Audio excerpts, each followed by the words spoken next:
আসসালামু আলাইকুম প্রিয় দর্শক, আজকে আপনাদেরকে দেখাবো এই ভবনটির ফ্লোর ঢালাইয়ের আগে আমাদের যেই প্লাম্বারের স্যানিটারি লাইনগুলো করতে হবে।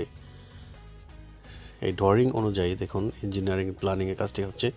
এই ড্রয়িং অনুযায়ী এখানে আপনার 2টা বাথরুম, 2টা কিচেন আছে। এই 2টা বাথরুম, 2টা কিচেনের ফ্লোর ঢালাইয়ের আগে আমাদের লং ট্রাপ বসাতে হবে, সেই প্রসেসিং চলতেছে। হ্যাঁ, মাহবুব হোল করছে, এখান দিয়ে আমরা কিচেন পেয়েছি। এই কিচেনের লং ট্রাপ এখান দিয়ে বসাতে হবে। দেখুন, এই হচ্ছে ম্যাটেরিয়ালস, পাইপ, 4 ইঞ্চি পাইপ।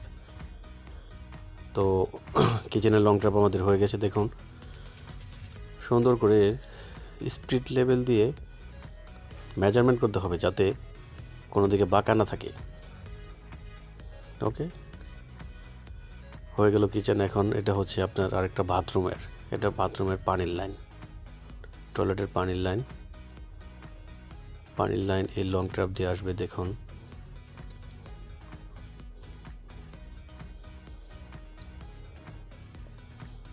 এপাশ থেকে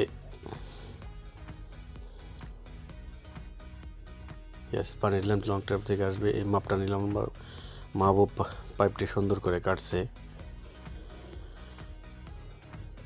সুন্দর করে কাটার পর পাইপটি আমরা লং ট্র্যাপে ইনস্টল করে দিলাম।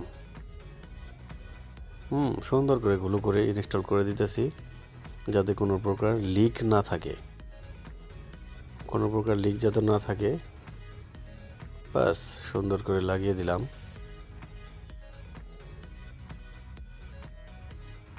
লং ট্র্যাপটা বসানোর পরে আমাদের আবার স্পিড লেভেল দিয়ে সুন্দর করে মেজারমেন্ট করতে হবে যাতে পাইপটি কোনো প্রকার বাঁকা না হয়। দেখুন, সুন্দর করে আমরা ইনস্টল করে দিলাম পানির লাইনটি। এখন রইল ময়লার লাইনটাও আমরা এখানে এই পাশে, বাস এই যে ময়লার লাইনটা আমরা করলাম।